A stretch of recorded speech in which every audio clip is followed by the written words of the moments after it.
প্রশাসন ক্যাডারের প্রজাতন্ত্রের কর্মচারীদের, যাদেরকে আমরা আমলা বলি, আমলা বলতে আমরা মূলত প্রশাসন ক্যাডারের লোকজনকে কেন যেন সাধারণভাবে বুঝে থাকি।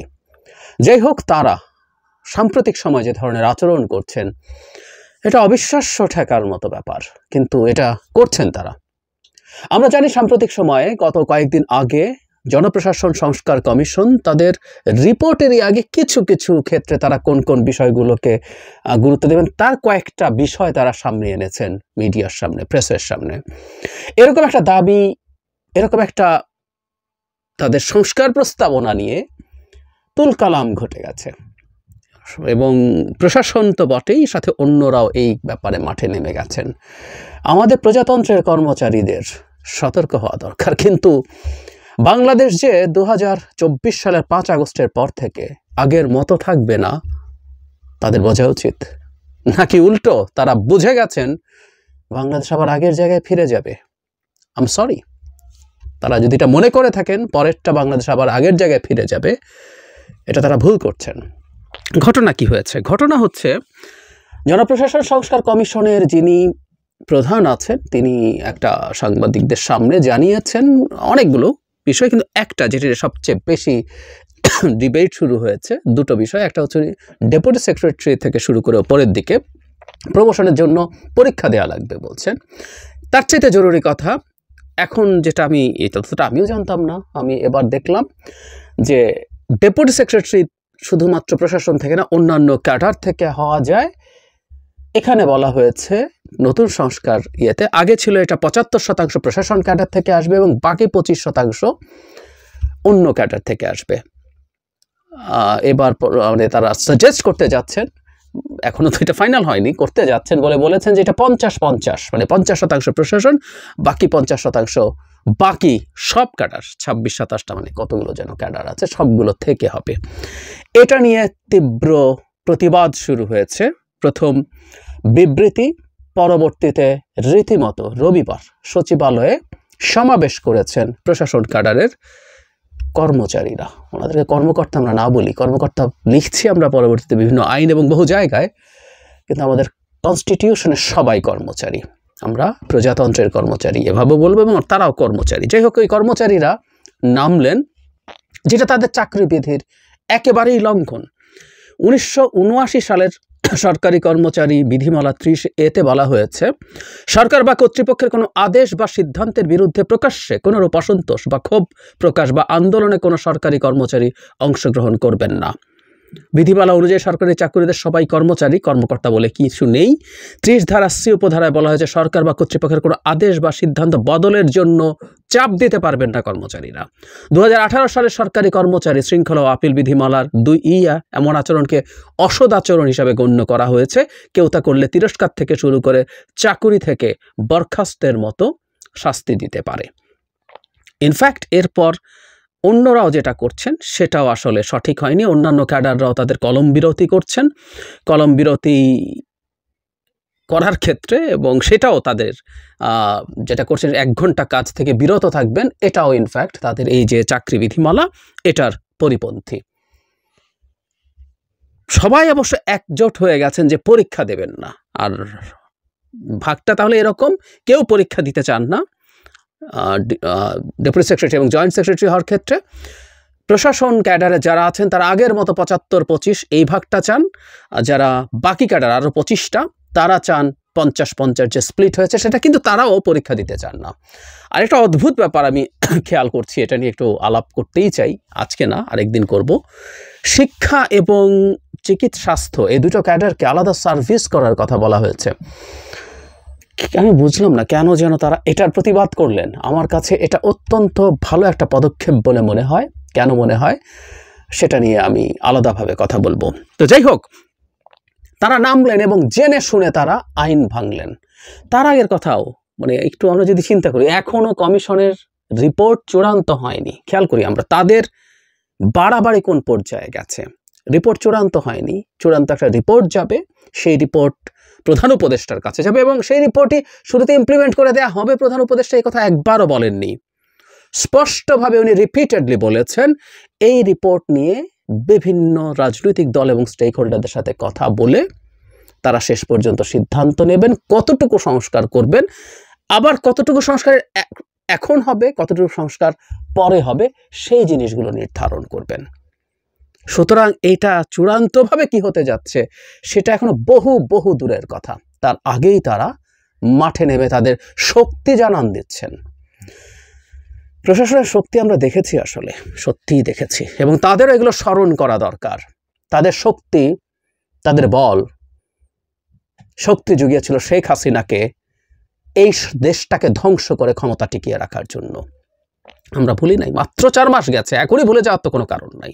এবং তাদের সাহস এতটাই এখনো যে তারা প্রকাশ্যে এগুলোর বিরুদ্ধে দাঁড়িয়ে এরকম আচরণ করছে। এই স্টেপটা ভুল কি সঠিক একদম ভিন্ন আলোচনা, ওই আলোচনায় ঢুকছি না। আমি মোটা দাগে এটাকে সঠিক মনে করি, যেটা দিয়ে মূল ডিবেটটা।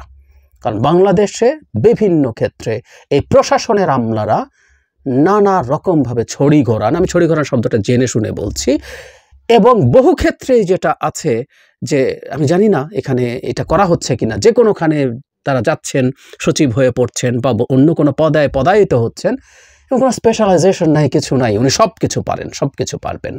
আই এম সরি, এটা হয় না। বরং এই আলাপ কেউ কেউ করছেন। আমাদের এই কমিশনে কি রিপোর্ট দিয়েছে জানি না, প্রত্যেকটা মন্ত্রণালয় যদি আলাদা আলাদা করে রিক্রুট হতো, সেই মানুষগুলো ওখানে কাজ করতে করতে তাদের এক ধরনের দক্ষতা তৈরি হতো। বা এমন আলাপও একসময় ছিল যে যেই কাডারে জয়েন করছেন তিনি সেই কাডারে যাবেন এবং সেটার সর্বোচ্চ পর্যায়ে গিয়ে পৌঁছে যাবেন এবং সেখানেই তিনি তার চাকরি শেষ করবেন। এতে তার এক ধরনের দক্ষতা তৈরি হবে, যেটা ফিক্স থাকবে। কিন্তু না, প্রশাসন সব কিছু নিয়ে নিতে হবে, এই হচ্ছে তাদের মূল কথা, মোদ্দা কথা। এটা খুব বিভৎস চর্চা, এবং এই কাজটা আসলে অনেক বেশি ভালো হাওয়া পেয়েছিল শেখ হাসিনার সময়, কারণ তিনি অবৈধভাবে ক্ষমতায় থাকার জন্য এই প্রশাসন, পুলিশ এদেরকে ব্যবহার করেছেন। 2018 সালের 64 জেলায় 64 জন রিটার্নিং অফিসার ছিল, উপজেলাগুলোতে অ্যাসিস্ট্যান্ট রিটার্নিং অফিসার ছিল প্রায় 500। কোথায় আছেন তারা এখন? এই রাতের সিল তারা মারাননি, মারিয়েছেন, পুলিশও সাথে ছিল, তারাও ছিলেন। কোথায় তারা আছেন? দিব্যি চাকরি করে বেড়াচ্ছেন এবং রীতিমতো আন্দোলন করছেন, হুমকি ধামকি দিচ্ছেন সরকারকে। অবিশ্বাস্য লাগে না? কিন্তু এটাই ঘটছে এই মুহূর্তে। একটা কথা আমাদের মনে রাখা দরকার, খুব স্পষ্টভাবে মনে রাখা দরকার সবার। আমরা সংস্কারের কথা যখন বলছি, কতটুকু সংস্কার এখন হবে, কতটুকু পরে হবে, কিন্তু আমাদের দেশে সংস্কার লাগবে, এটা নিয়ে ডিবেট নাই। প্রত্যেকটা দল মনে করে, এমনকি কোনো দল ক্ষমতায় এসে যদি সংস্কার না করতে চায়, তার বিরুদ্ধেও জনমত তৈরির চেষ্টা আমরা সবাই করব, সিরিয়াসলি করব। রাজনৈতিক দল তো করবেই, আমরাও করব। সংস্কার ইজ আ পেইনফুল প্রসেস। প্রত্যেকটা সংস্কার কিছু কিছু মানুষকে ক্ষতিগ্রস্ত করে। সে স্ট্যাটাস কো যেটা আছে সেটাই যে বেনিফিট পাচ্ছিল সেটা থেকে, এটা সোজা সাপটা কথা। কোনো না কোনো ফর্মে করবে সংস্কার পেইনফুল হবে। এখন সেটার জন্য যারা ওই জায়গাটায় আছে তারা এই রকম আচরণ শুরু করবেন, এটা খুব বাড়াবাড়ি। আমি একটা স্মৃতি থেকে একটা কথা বলি, আপনাদের অনেকেরই মনে থাকবে। 11 সরকার আসার পর যখন বিচার বিভাগ পৃথক করতে সিদ্ধান্ত নিয়েছিলেন মাসদার হোসেন মামলার রায়, ওটা এখনো পুরো বাস্তবায়িত হয়নি, কিছু বাস্তবায়ন করা যখন শুরু হয়েছিল, তখন প্রশাসনের কর্মচারীরা রীতিমতো বিরাট সমাবেশ করে এটার বিরুদ্ধে জিহাদ ঘোষণা করতে চেয়েছিলেন। এবং সেই সময় বেশ পরিচিত একজন ম্যাজিস্ট্রেট রকনউদ্দৌলা, যিনি মোবাইল কোর্ট করে করে বেশ নামটাম কামিয়েছিলেন সে সময়, যেটাকে আমি একটা ডিজিজ মনে করি। প্রশাসনের কর্মকর্তা দিয়ে মোবাইল কোর্ট চালানোকে ডিজিজ মনে করি। এবং আরেকজন সারওয়ার আলম, দুজনকে নিয়ে আমি একটা কলামও লিখেছিলাম যে তারা রকস্টারের মতো জনপ্রিয়, এটা একটা ডিজিজের লক্ষণ আমাদের সোসাইটিতে। যাই হোক, সেই আলোচনায় যাচ্ছি না। তারা বিচারও করবেন, ওই বিচারের ক্ষমতা ধরে রাখার জন্য তারা বিরাট ফাইট করেছিলেন। আমাদের প্রশাসনের কর্মচারীরা যদি মনে করেন তার বিচার করার ন্যূনতম কোনো অধিকার নাই আছে, তারা যদি মনে করেন যে তারা যদি অধিকার আছে, তাহলে তারা অকাঠ মূর্খ, তারা স্টেট বোঝেন না। ওদের কাছে আমরা স্টেট চালাতে দিয়েছি। ওনারা কনস্টিটিউশন পড়েছেন, আর্টিকেল 22 পড়েছেন। এখনও মোবাইল কোর্টটা যেহেতু প্রশাসনের হাতে আছে, এটাকে অবৈধ করে রায় দেওয়া হয়েছিল 2017 সালে। কিন্তু আমরা খুব স্পষ্টভাবে বুঝতে পারি সরকার সেটার আপিল করে ওই আর শুনানি হয় না। এখনও প্রশাসনিক ম্যাজিস্ট্রেটরা মোবাইল কোর্ট চালান, বিচার করেন, প্রশাসক বিচার করছেন, এবং এটা ধরে রাখার জন্য তারা মরিয়া। বহু বহু জায়গায় এরকম আছে। আমাদের কমিশনগুলোতে প্রশাসনের কর্মকর্তা বসে আছে। কেন বসে থাকবে?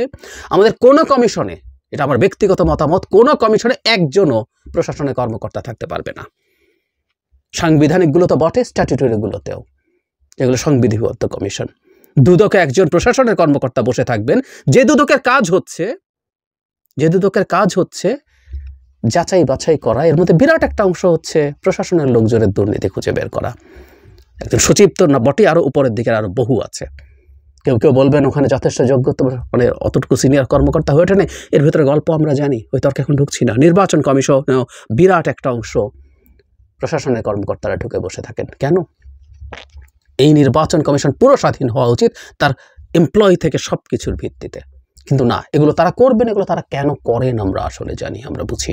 এরকম বহু বহু জায়গায় পদ তারা সব কিছু তারা নিয়ে নেবেন, এই টেন্ডেন্সি আছে।